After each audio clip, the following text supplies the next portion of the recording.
Hi, my name's Daniel Hayden. I'm a postdoc here at MSU, and I'm going to try and explain to you in around 2 minutes how we do searches at the LHC. I'm a part of the ATLAS experiment at CERN, and how we might look for some of the new physics that I'm currently researching. So the first way that we'd like to think about this is when we have the proton-proton collisions, which the LHC provides. Essentially, we're colliding protons upon each other to try and create particles, some which we know about, and hopefully some that we don't currently know exist, but we theorize do. So we might create a new particle. Let's just call it the Z prime. So that's one of the particles I'm looking for.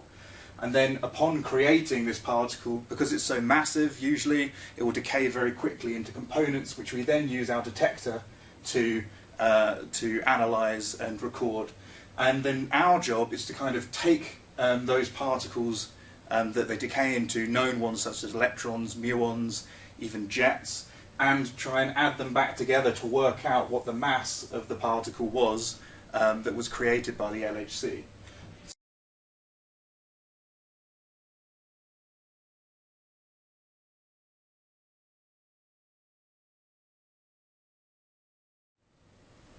Now, you may be asking yourselves, what does this Z prime mean? You know, I've been mentioning it, I say what it might look like, but why would you want to look for this? I mean, it's obvious maybe from the standpoint of when we talk about the Higgs boson, you know, you say, this is something that can explain why mass is given to the particles in the standard model. You know, it sounds very big and impressive, and it is.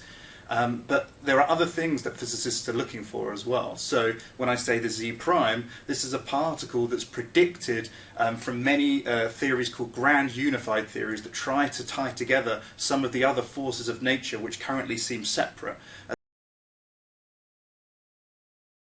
But one of the problems in physics at the moment is that no one understands why gravity is so weak. Now, you may think, well, it's not that weak, it's holding me to the floor.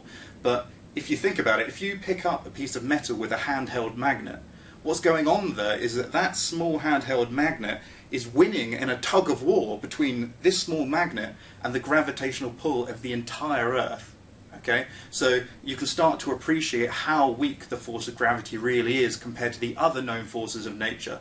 The strong force, which holds protons and neutrons together, the weak force, which accounts for decays of particles in many cases, and electromagnetism, which is electricity and magnetism, such as the magnet I was just talking about.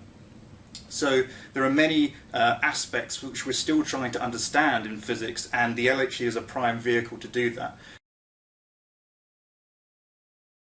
So this was just to give you a feel that, you know, there's lots of physics, some that you may have not even heard of before, that is being researched at the LHC and is trying to answer some of the deep questions we have in physics at the moment.